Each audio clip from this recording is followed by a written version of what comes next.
पिछले कुछ सालों में ड्रैगन कंट्री पूरी तरह पागल हो चुका था। पूरे देश में कल्चरेशन का ऐसा क्रेज चल पड़ा था कि जो लोग थोड़े नॉर्मल थे वे घर पर गोजी बेरीज भिगोकर बॉडी ट्रेनिंग करने का नाटक करते थे, और जो ज्यादा ही अनरिलायबल थे वे सीधे मेंटल हॉस्पिटल जाकर दूसरे डाओ फ्रेंड्स से भाईचारा बढ़ाने लगते थे। जहां मैं था, उस बेशन मेंटल हॉस्पिटल को पूरे ड्रैगन कंट्री में कल्टीवेशन टैलेंट्स का सबसे बड़ा अड्डा माना जाता था। मैं मजबूरी में 5 हार्ट्स फेसिंग हेवन वाली पोज बनाकर हॉस्पिटल बेड पर पालथी मारकर बैठा हुआ था। तभी मेरा अटेंडिंग डॉक्टर रहस्यमयी मुस्कान के साथ मेरे सामने आकर बोला, डाओ फ्रेंडली, ये फाउंडेशन एस्टेब्लिशमेंट पिल मैंने अभी हाल ही में रिफाइन की है। अगर तुम इसे खा लो तो तुम्हारी कल्टीवेशन सीधे छलांग लगाकर नई रेल में पहुंच जाएगी। मैं उसके चेहरे की तरफ देखता रह गया। उसकी बकवास सुनकर कुछ पल के लिए पूरी तरह स्पीचलेस हो गया। सच कहूं तो मैं पागल नहीं था, बस इतना हुआ था कि यहाँ ट्रांसमाइग्रेट होने के बाद मेरा एक कल्चरेशन सिस्टम से बाइंडिंग हो गया था, और जहां तक नेशनल हाईवे पर तेज रफ्तार से दौड़ते ट्रक से फाइट करने की बात थी, उसकी भी वजह थी। सिस्टम ने ही मुझे ऐसा करने को कहा था। मैंने डॉक्टर की तरफ आंखें घुमाई। रहने भी दो, तुम्हारी उस बेकार पिल की औकात तो बगल वाले अंकल वांग के चीफ बन से भी कम है। जो मुझे वो पिल खिलाना चाहता था, मुझे तो लग रहा था पहले वही पागल हो चुका है और अब यहाँ अपने जैसे पेशेंट्स ढूंढने आया है। डॉक्टर ने मेरी बात का कोई जवाब नहीं दिया, बल्कि उसकी भौहें और ज्यादा सिकुड़ गईं। लगता है सामान्य दवाइयां अब इसे कंट्रोल नहीं कर पा रही, डोजेस बढ़ानी पड़ेगी। मैं कुछ कह पाता उससे पहले ही उसने सिरिंज उठा ली। मैं घबराकर पीछे हट गया। इधर मत आना, मैं वार्निंग दे रहा हूँ, ये ड्रग अब्यूज है। लेकिन मैं अभी बेड से उठा ही था कि बाहर से दौड़कर आए 2 वार्ड बॉयज ने मुझे कसकर पकड़ लिया।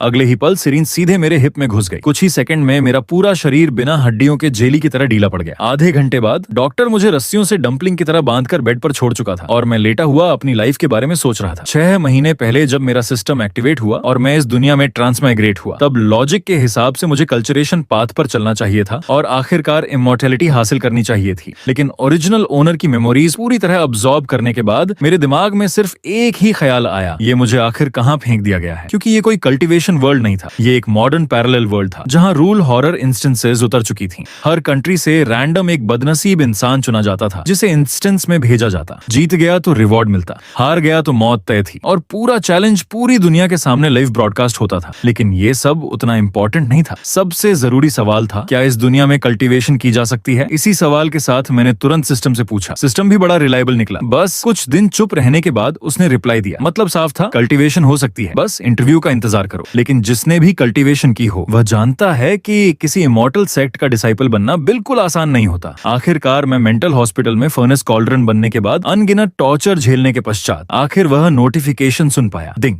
आपको रूल हॉरर द्वारा चुन लिया गया है, आप शीघ्र ही इंस्टेंस में प्रवेश करेंगे। आपको हिडन इमॉर्टल सेक्ट द्वारा चुन लिया गया है, आप शीघ्र ही सेक्ट पहुंचेंगे। उधर रूल हॉरर लाइव रूम खुलते ही अनगिनत लोग तुरंत अंदर आ गए। देखते हैं इस बार ड्रैगन कंट्री का चोजन वन कैसा है। पिछली बार वाले की तरह कुछ ही देर में मर न जाए। काउंटडाउन खत्म होते ही अभी तक शोर मचा रहा पूरा लाइव रूम अचानक शांत हो गया। सभी लोग घबराहट के साथ स्क्रीन को घूरने लगे। कुछ सेकंड बाद एक नाम सबके सामने चमक उठा, ड्रैगन कंट्री चोजन वन, लीरोई। इंस्टेंस के अंदर मैं अभी आसपास का एनवायरनमेंट ऑब्जर्व ही कर रहा था कि अचानक मेरे दिमाग में सिस्टम की आवाज गूंज उठी। Rule horror blood find prison में आपका स्वागत है। क्लियर कंडीशन, सावधान रहें और किसी भी तरह प्रिजन से एस्केप करें। चूंकि यह आपका पहला रूल हॉरर इंस्टेंस है, इसलिए आपके लिए एक रैंडम टैलेंट ड्रॉ किया जा रहा है। ड्रॉ कंप्लीट, बधाई हो, आपको जी ग्रेड टैलेंट प्राप्त हुआ है। लेकिन मैं खुश भी नहीं हो पाया था कि अचानक सिस्टम में अलार्म बज उठा। Warning, system error. बधाई हो होस्ट, आपने बाउंडलेस इमॉर्टल सेक्ट में प्रवेश कर लिया है। बिगिनर मिशन, मेहनत से कल्टीवेशन करें और इनर सेक्ट डिसाइपल बने। चूंकि होस्ट पहली बार कल्टीवेशन शुरू कर रहा है, इसलिए बिगिनर गिफ्ट पैक दिया जा रहा है। डिस्ट्रीब्यूशन कंप्लीट, बधाई हो, आपको म्यूटेटेड मैड स्पिरिट रूट प्राप्त हुई है। मैड डॉ का अर्थ है अस्थिरता ही स्थिरता है, दुख ही आनंद है, स्वयं का त्याग ही सच्चा स्वयं है, अपवित्रता ही परम पवित्रता है। सिस्टम का प्रॉम्प्ट पढ़ते ही मेरे होंठों पर इंसानों जैसी नहीं बल्कि एक अजीब मुस्कान फैल गई। मैं तो 10,000 साल में एक बार मिलने वाला कल्टीवेशन जीनियस हूँ। लेकिन लिव रूम के व्यूअर्स की नजर में मेरी शक्ल कुछ और ही कहानी सुना रही थी। यही है ड्रैगन कंट्री का चोजन वन। इसे देखकर तो ज्यादा स्मार्ट नहीं लगता। लाइट हाउस कंट्री का डॉक्टर आइकन्स इससे कहीं बेहतर है।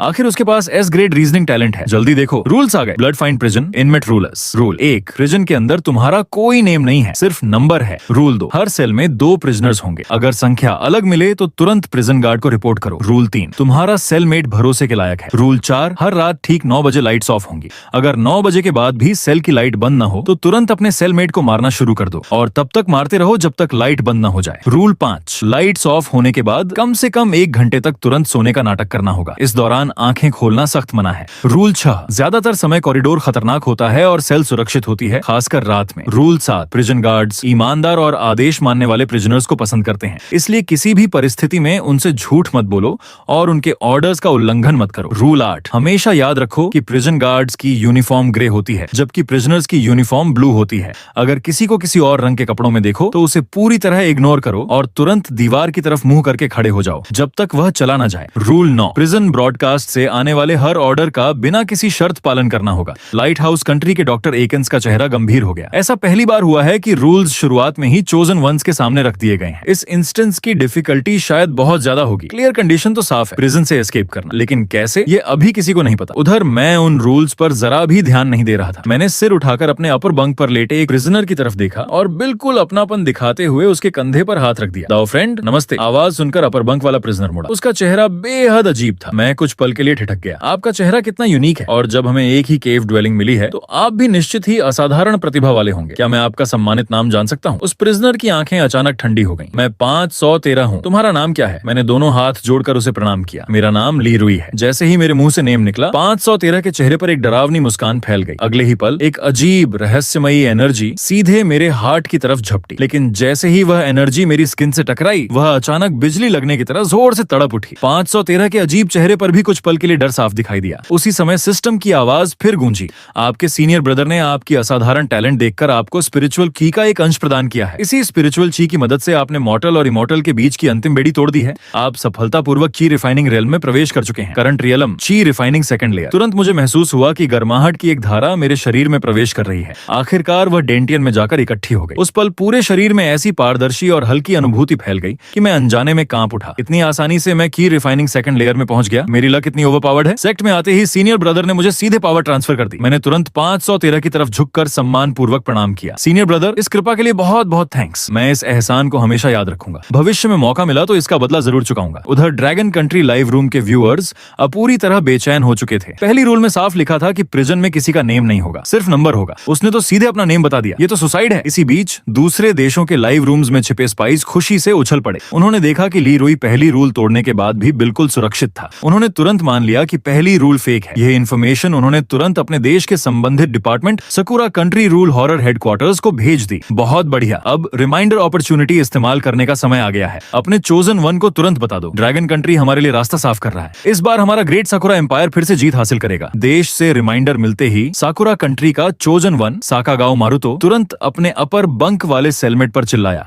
नाम क्या है? जल्दी बोल। उसकी बात पूरी होते ही रहस्यमयी हमला सीधे उस पर टूट पड़ा।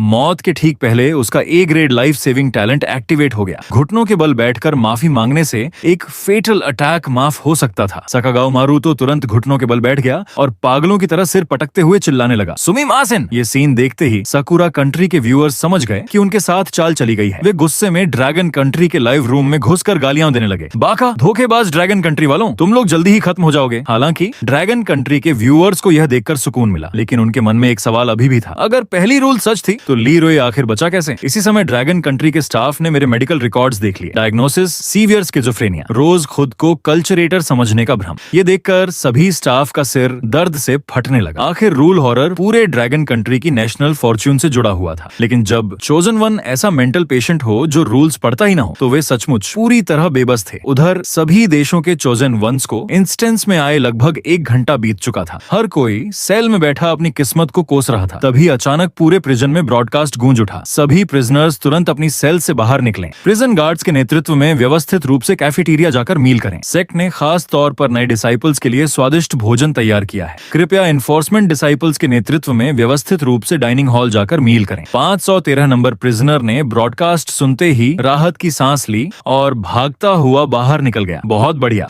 आखिरकार उस बदबूदार लड़के से पीछा छूटा। उसका ऐसा हाल मेरी जरूरत से ज्यादा फ्रेंडली नेचर की वजह से था। मैं लगातार उसके पीछे पीछे घूमकर कल्टीवेशन टेक्निक्स, सेक्ट और डो जैसी बातें करता रहता था। और सबसे अजीब बात यह थी कि जब भी मैं उसके पास जाता, उसे महसूस होता कि उसके शरीर की वियर्ड पावर अपने आप लगातार कम होती जा रही है। मैंने दूर भागते हुए 513 को देखा और तुरंत उसके पीछे दौड़ पड़ा। सीनियर ब्रदर, देर करने का समय नहीं है, जल्दी चलिए, खाना खाते हैं। कुछ ही देर में हम प्रिजन कैफेटेरिया पहुंच गए। दरवाजे पर एक नोटिस चिपका हुआ था, प्रिजन कैफेटेरिया इंस्ट्रक्शंस। इंस्ट्रक्शन 1, खाते समय बात न करें, मील के दौरान पूरी तरह शांत रहें। इंस्ट्रक्शन 2, कैफेटेरिया के अंदर फूड वेस्ट करना सख्त मना है। इंस्ट्रक्शन 3, कैफेटेरिया में केवल ब्लैक पेस्ट ही सुरक्षित फूड है। यदि आपकी प्लेट में पिंक मीट बॉल दिखाई दे तो उसे अपने सबसे नजदीकी प्रिजनर की प्लेट में डाल दें। जैसे ही कैफेटेरिया का भारी दरवाजा जोर से बंद हुआ। लगभग 20 प्रिजन गार्ड्स ने सभी प्रिजनर्स की सीट्स तय कर दी और फिर डाइनिंग टेबल्स के किनारे खड़े हो गए। अगले ही पल ब्लू प्रिजन यूनिफॉर्म पहने कुछ लोग एक फूड कार्ट धकेलते हुए बाहर आए। ये देखकर मैंने अनायास ही लार निगल ली। आज सुबह ब्रेकफास्ट भी नहीं किया था। उन डेविल कल्टीवेटर्स ने मुझे बांधकर इलेक्ट्रिक थेरेपी दे दी। मानता हूँ कि काफी आरामदायक थी, लेकिन उससे भूख तो नहीं मिटती। उसी समय एक प्लेट मेरे सामने जोर से पटक दी गई। उसमें ब्लैक पेस्ट भरा हुआ था और उसके साथ एक पिंक मीट बॉल भी रखी हुई थी। उधर सकुरा कंट्री का चोजन वन सकागाओ मारुतो अपने सामने रखे उस डरावने फूड को देखकर कोल्ड स्वेट में भीग गया।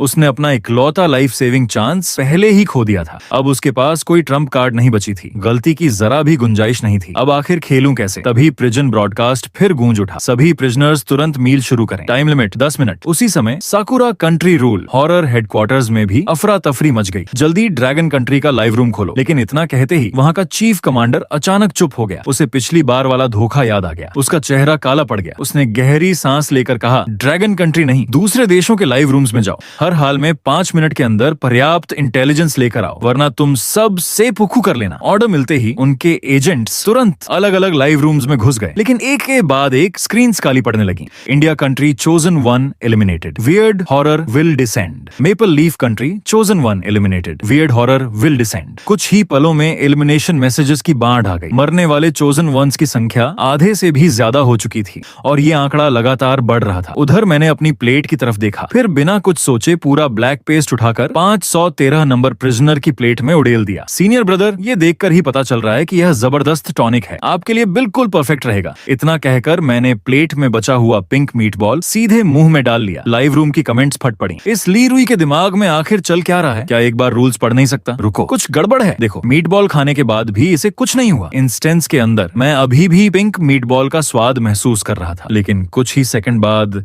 मेरे पूरे शरीर की हड्डियां लगातार चटकने लगीं। मेरी मसल्स इतनी तेजी से फूलने लगीं कि कपड़ों की सिलाइयां तक खुलने लगीं। सभी को लगा कि अब मैं यहीं मर जाऊंगा, लेकिन तभी मैं अचानक खड़ा हो गया। डिंग! आपने सेक्ट के भीतर डीमन बीस्ट इनर कोर खा ली है। आपको डीमन किंग ब्लड लाइन प्राप्त हुई है। आपकी कल्टीवेशन और फिजिकल बॉडी दोनों में भारी वृद्धि हुई है। करंट रियलम, ची रिफाइनिंग थर्ड लेयर। मैंने होंठ छाटे। मुंह में बचा स्वाद और शरीर में आई ताकत का आनंद लेते हुए मैंने सोचा, काश एक मीट बॉल और मिल जाती। उसी समय एक प्रिजन गार्ड जोर से गरजा, प्रिजनर 514। किसने कहा था खड़े होने को? बैठ जाओ। लेकिन मैं वहीं खड़ा रहा। ये देखकर गार्ड के चेहरे पर डरावनी मुस्कान फैल गई। तो ये तुम्हारी अपनी पसंद है। ब्लड फाइंड प्रिजन रूल्स की रूल 7 याद है। सभी प्रिजन गार्ड्स ईमानदार और आदेश मानने वाले प्रिजनर्स को पसंद करते हैं, इसलिए किसी भी समय उन्हें धोखा देने या उनके आदेश का उल्लंघन करने की कोशिश मत करना। गार्ड हंसता हुआ मेरी तरफ बढ़ने लगा। उसी समय सिस्टम का प्रॉम्प्ट सामने आया। डिंग! सेक्ट का एक डिसाइपल ये देखकर कि नए आने के बावजूद तुम्हें लगातार फॉर्चुइटस अपॉर्चुनिटीज मिल रही हैं, हेवनली डाओ को अन्यायपूर्ण मान बैठा। अपनी मजबूत बैकग्राउंड और तुमसे ऊंची रेल्म के भरोसे उसने तुम्हें दबाने का इरादा कर लिया है। होस्ट, सावधानी से सामना करें। प्रॉम्प्ट पढ़ते ही मेरे चेहरे पर एक अजीब एक्सप्रेशन उभारा। ये मेरे पूरी तरह मजबूत होने से पहले अपनी ताकत के दम पर मुझे दबाना चाहता है। अगर मैं अभी सह गया तो भविष्य में मेरे भीतर हार्ड डीमन पैदा हो सकता है और वही आगे चलकर ब्रेक थ्रू या एसेंशन के समय बड़ी रुकावट बन जाएगा। इतने में प्रिजन गार्ड ने राइट बैटन उठाकर पूरी ताकत से मुझ पर वार किया। मैंने भी बिना झिझक अपना पंच उसकी तरफ दे मारा। धड़ाम! उसका सिर वहीं फट गया। कैफेटेरिया में मौजूद बाकी दर्जन भर प्रिजन गार्ड्स एक साथ डर भी गए और गुस्से से भी भर उठे। लेकिन प्रॉब्लम ये थी कि पूरे प्रिजन एरिया में कहीं भी ऐसा रूल नहीं था जिसमें लिखा हो कि प्रिजनर प्रिजन गार्ड पर हमला नहीं कर सकता। कुछ देर तक किसी को समझ ही नहीं आया कि अब करें तो क्या करें। मैंने झेंपते हुए मुस्कुरा दिया। सॉरी, जरा ज्यादा ताकत लग गई। मैंने अपना हल्का सुन्न पड़ा दायां हाथ झटकते हुए सोचा। ऐसी सिचुएशन में भी मैंने खुद आगे बढ़कर माफी मांग ली। सेक्ट शायद इस बात को ज्यादा सीरियस नहीं लेगी। फिर मैं एक कदम पीछे हट गया और 513 नंबर प्रिजनर को अपने पीछे कर लिया। सीनियर ब्रदर, ये जगह अब सुरक्षित नहीं है। मैं पीछे रुककर तुम्हें कवर देता हूँ।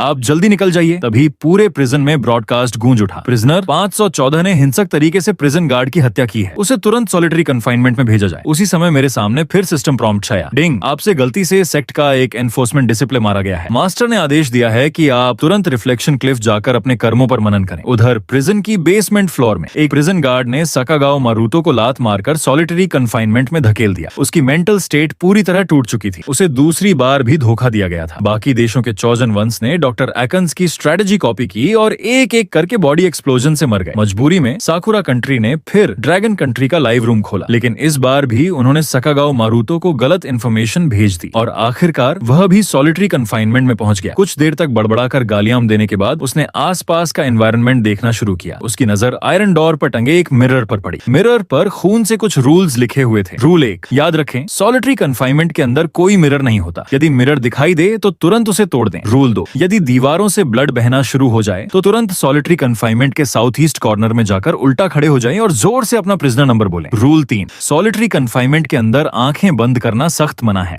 अपने ही देश से 2 बार धोखा खाने के बाद इस बार सकागाओ मारूटो ने पहली बार खुद रूल्स एनालाइज करने का फैसला किया, लेकिन वह सोच ही रहा था कि अचानक पूरे कमरे में ब्लड रेन शुरू हो गई। दीवारों की दरारों से भी ब्लड बहने लगा। उसका चेहरा पल भर में सफेद पड़ गया। अब रूल्स सही हैं या गलत, ये सोचने का समय नहीं बचा था। उसने तुरंत मिरर तोड़ दिया, फिर साउथ ईस्ट कॉर्नर ढूंढने लगा, लेकिन अगले ही पल निराश होकर चिल्लाया, यह साउथ ईस्ट कॉर्नर है कहां? घबराकर वे आयरन डोर के बाईं तरफ वाले कोने में उल्टा खड़ा हो गया और जोर से सभी चोजेन वंस का कॉमन नंबर चिल्लाया। 514। अगले ही सेकंड उसके सामने बिना चमड़ी वाला एक चेहरा प्रकट हो गया। Ding, Sakura country chosen 1 eliminated. Weird horror will descend. उधर मुझे भी प्रिजन गार्ड्स सीधे सॉलिटरी कन्फाइनमेंट में फेंक कर चले गए। मैंने उत्सुकता से चारों तरफ देखना शुरू किया। तभी डोर के पीछे रखा एक मिरर मेरी नजर में आया। ये देखकर ड्रैगन कंट्री के सभी लोग खुशी से उछल पड़े। मैं रो पड़ूंगा। लीरोई ने आखिरकार रूल्स देख लिए, लेकिन उनकी खुशी 2 सेकंड भी नहीं टिक सकी। मैंने मिरर में खुद को देखकर कहा, ये किस घर का इतना हैंडसम नौजवान है? इसमें तो इमॉर्टल बनने की पूरी क्वालिटीज हैं। अरे ये तो मैं ही हूँ। अब समझ आया। मैंने मिरर पर लिखे रूल्स को पूरी तरह इग्नोर कर दिया और फिर पूरे कमरे का निरीक्षण करने लगा। जितना देखता गया उतना ही मुझे यह जगह रहस्यमयी लगने लगी। मुझे लगता है कि मेरे उस अनदेखे मास्टर ने मुझे रिफ्लेक्शन क्लिफ किसी और वजह से भेजा है, सिर्फ इसलिए नहीं कि मैंने एक एनफोर्समेंट डिसाइपल को मार दिया। कल्टीवेटर्स के बीच दुश्मनी होना और फाइट में किसी का मर जाना बिल्कुल सामान्य बात है। अगर सेक्ट इतनी छोटी बात पर अटक जाए तो वह भी बहुत छोटी सोच वाली होगी। इसी दौरान सॉलिटरी कन्फाइनमेंट में ब्लड रेन और तेज हो गई। दीवारों से लगातार ब्लड फूटने लगा। उसी समय सिस्टम का प्रॉम्प्ट सामने आया। डिंग, रिफ्लेक्शन क्लिफ की एक हिडन केव मैंशन से रहस्यमयी लिक्विड लगातार बाहर निकल रहा है। जिज्ञासा में जाकर देखने पर पता चला कि वह वास्तव में बॉडी टेम्परिंग स्पिरिट लिक्विड है। क्या संयोग है! ऐसा लग रहा है जैसे किसी ने यह सब जानबूझकर अरेंज किया हो, क्योंकि मैंने रूल्स की पूरी तरह अनदेखी कर दी थी। दीवारों से सिर्फ ब्लड टपकना बंद होकर अब फव्वारों की तरह ब्लड निकलने लगा। ये देखकर मैंने तुरंत अपने सारे कपड़े उतार दिए, फिर डोर की दरारों को एक एक करके कपड़ों से बंद कर दिया। इतनी कीमती स्पिरिट लिक्विड को यूं ही बहने देना कितना बड़ा वेस्ट है। अच्छा हुआ मैं इतना स्मार्ट हूँ। जब मुझे यकीन हो गया कि स्पिरिट लिक्विड अब बाहर नहीं बह रही, तभी मेरे चेहरे की गंभीरता पूरी तरह गायब हो गई। बॉडी टेम्परिंग स्पिरिट लिक्विड का असली फायदा तो इसमें डूबकर मिलता है। स्पिरिट जेड अभी भी उससे कमाल की नहीं है। इतना कहकर मैंने हाथ लिक्विड में डाला, अंदर से बालों जैसी दिखने वाली स्पिरिट हर्ब की एक मुट्ठी निकाली और पूरे शरीर पर रगड़ने लगा। उधर dragon country rule horror response headquarters में टेक्निकल स्टाफ मेरी लाइव फीड देखते हुए हिचकिचाकर लियू गोजिंग की तरफ मुड़ा। चीफ कमांडर, क्या ली रुई को रिमाइंडर भेजें? हमेशा तेज फैसले लेने वाले लियू गोजिंग इस बार चुप हो गए। रूल हॉरर इंस्टेंस में हर कंट्री को रिमाइंडर भेजने के केवल 3 मौके मिलते थे। पहले वह इसलिए हिचकिचा रहे थे क्योंकि उन्हें डर था कि मैं रूल्स पढ़ता ही नहीं, कहीं मौका बेकार न चला जाए। लेकिन अब मुझे देखते हुए उन्होंने लंबी सांस छोड़ी। मुझे लगता है ये तीनों रिमाइंडर चांसेस ली रुई शायद एक भी इस्तेमाल न करे। क्यों ना हम एक बड़ा रिस्क लें, शायद कोई चमत्कार हो जाए। ली रुई को रिमाइंडर भेजो और उसके अटेंडिंग डॉक्टर को भी तुरंत यहाँ बुलाओ। उधर इंस्टेंस के अंदर समय धीरे धीरे बीतता गया। सॉलिटरी कन्फाइनमेंट के अंदर जमा ब्लड अब बढ़ना पूरी तरह बंद हो चुका था। तभी अचानक मेरे दिमाग में तेज भनभनाहट गूंजने लगी। Warning, system error.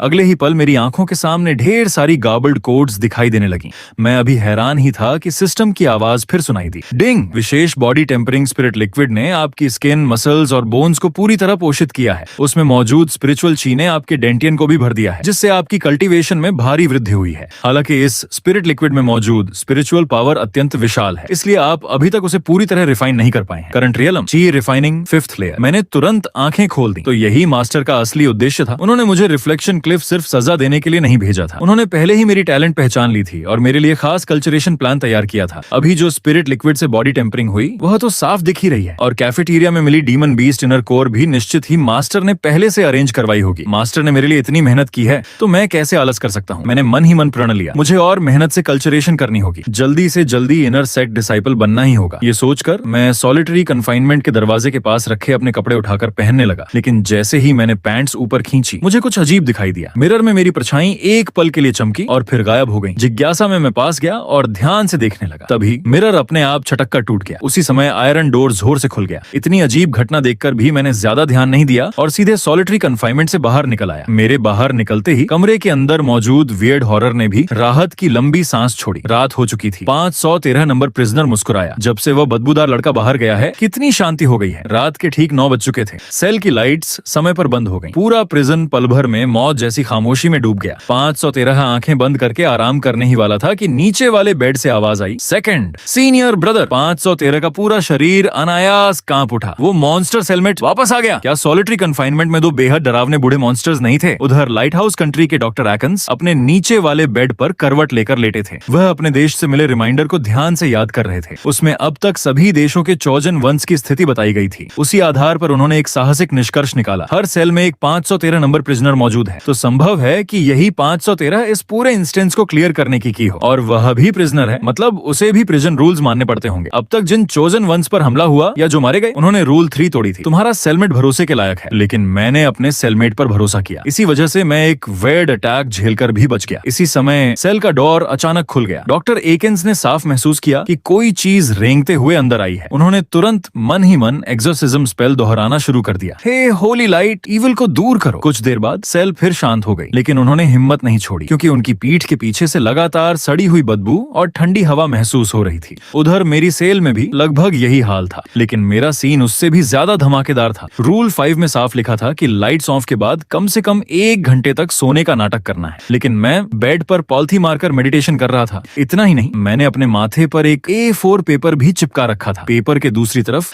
आधे सेल जितना विशाल एक ब्लैक शैडो छत से उल्टा लटका हुआ था। उसकी लगभग 1 मीटर लंबी गर्दन नीचे झूल रही थी। उसका चेहरा मेरे चेहरे से बिल्कुल सटा हुआ था। मैं ऐसा इसलिए कर रहा था क्योंकि मैंने पहले बहुत ज्यादा body tempering spirit liquid absorb कर ली थी। उसे अभी तक पूरी तरह रिफाइन नहीं कर पाया था, इसलिए मुझे बिल्कुल नींद नहीं आ रही थी। मैं सेल में इधर उधर घूमते हुए अचानक अपर बंक के नीचे चिपका वही A4 पेपर देख बैठा। इंस्टेंस में आने के बाद ये पहली बार था जब मेरा ध्यान किसी रूल पर गया। जिज्ञासा में मैंने पेपर उतार लिया। उसी समय सिस्टम की आवाज आई, डिंग। आपको अपनी केव मैंशन में संयोग से एक मिड ग्रेड क्लियर माइंड टैलिस्मन मिला है। ये टैलिस्मन आमतौर पर ब्रेक थ्रू में सहायता करने, हार्ट को स्थिर रखने और हार्ट डीमंस का सामना करने के लिए उपयोग किया जाता है। मैंने उस A4 पेपर पर लिखे रहस्यमयी सिंबल्स देखे, बिना एक पल गंवाए मेडिटेशन में बैठ गया और तालिस्मैन अपने माथे पर चिपका लिया। अगले ही पल मुझे महसूस हुआ कि मेरे शरीर में बची हुई स्पिरिचुअल ची फिर से सक्रिय हो गई है। उधर बाहर वह टक टक की आवाज लगातार मेरे करीब आती जा रही थी, और जैसे जैसे वह पास आ रही थी, मेरे भीतर स्पिरिचुअल ची का प्रवाह भी उतना ही तेज होता जा रहा था। मैं मन ही मन खुश हो उठा। लगता है मुझे टैलिस्मन पाथ की भी नेचुरल टैलेंट है। बिना किसी टीचर के ही मैं इसे समझ गया। मैं अभी अपनी बुद्धिमानी पर खुश ही हो रहा था कि टक एक और आवाज आई। उसी समय सेल का डोर खुल गया। सिस्टम का प्रॉम्प्ट भी साथ ही सामने आया, डिंग। सेक्ट का एक फाउंडेशन एस्टैब्लिशमेंट एल्डर तुम्हारी केव मेंशन के पास से गुजरा। उसे यहाँ स्पिरिचुअल पावर में असामान्य उतार चढ़ाव महसूस हुआ।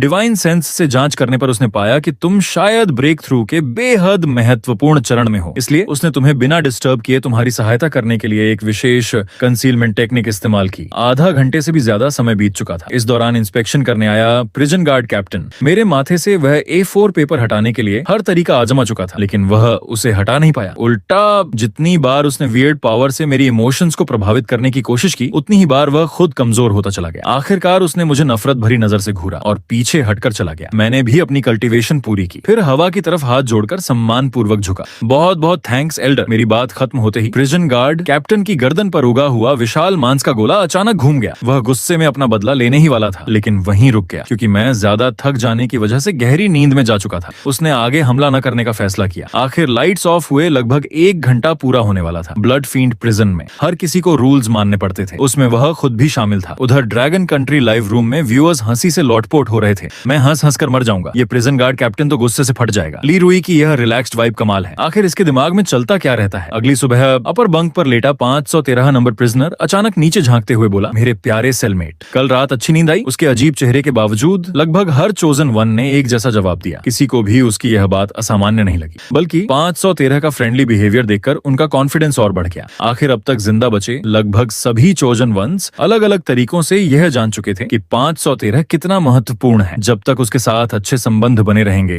प्रिजन से जिंदा निकलना शायद मुश्किल नहीं होगा। उधर मुझे भी सिस्टम की आवाज ने जगा दिया, डिंग। कई घंटों की मेडिटेशन के बाद आपने अपने शरीर में बची हुई सारी बॉडी टेम्परिंग स्पिरिट लिक्विड पूरी तरह एब्जॉर्ब कर ली है। आपकी कल्टीवेशन फिर से बढ़ गई है। साथ ही एल्डर द्वारा आपकी रक्षा करते समय इस्तेमाल की गई टेक्निक भी आपने समझ ली है। Current realm, chewy, refining, 6th layer. मेरे होंठों पर मुस्कान अपने आप फैल गई। मैंने तुरंत अपनी नई टेक्निक खोलकर देखी। मेरे सामने कुछ शब्द उभर आए, technique yin turbid step, technique level, beginner, effect. इसे इस्तेमाल करने पर शरीर हवा में टिमटिमाती लॉ की तरह कभी दिखता है, कभी गायब हो जाता है। एनिमी के लिए टारगेट लॉक करना बेहद कठिन हो जाता है। साथ ही ये किसी एक इमोशन को रैंडम तरीके से बढ़ाकर एनिमी के मन को भी प्रभावित कर सकती है। मैं खुशी से मुस्कुरा उठा। उठा। जैसी उम्मीद थी, फाउंडेशन एस्टेब्लिशमेंट। एल्डर की टेक्निक सचमुच अद्भुत है। मैं ये खुशखबरी अपने सीनियर ब्रदर को सुनाने के लिए उठने ही वाला था कि अचानक मेरी भौहें सिकुड़ गईं। मेरे सामने ड्रैगन एम्बलम वाला एक डायलॉग बॉक्स दिखाई दिया। उधर dragon country rule horror response headquarters में पूरी कंट्रोल रूम में सन्नाटा छाया हुआ था। हर कोई बड़ी स्क्रीन पर मेरा रिएक्शन देख रहा था। पिछली बार रिमाइंडर भेजकर पूरी तरह इग्नोर किए जाने के बाद लियू गुजिंग ने इस बार एक बड़ा फैसला लिया। अगर ली रुई अलग तरीके से सोचता है तो हम भी उसी की तरह सोचेंगे। इसीलिए उन्होंने पूरे देश के सबसे बेहतरीन साइकाइट्रिस्ट को बुलाया। साथ ही कई प्रसिद्ध नॉवल ऑथर्स और स्क्रिप्ट राइटर्स को भी हेडक्वार्टर्स में इकट्ठा कर लिया।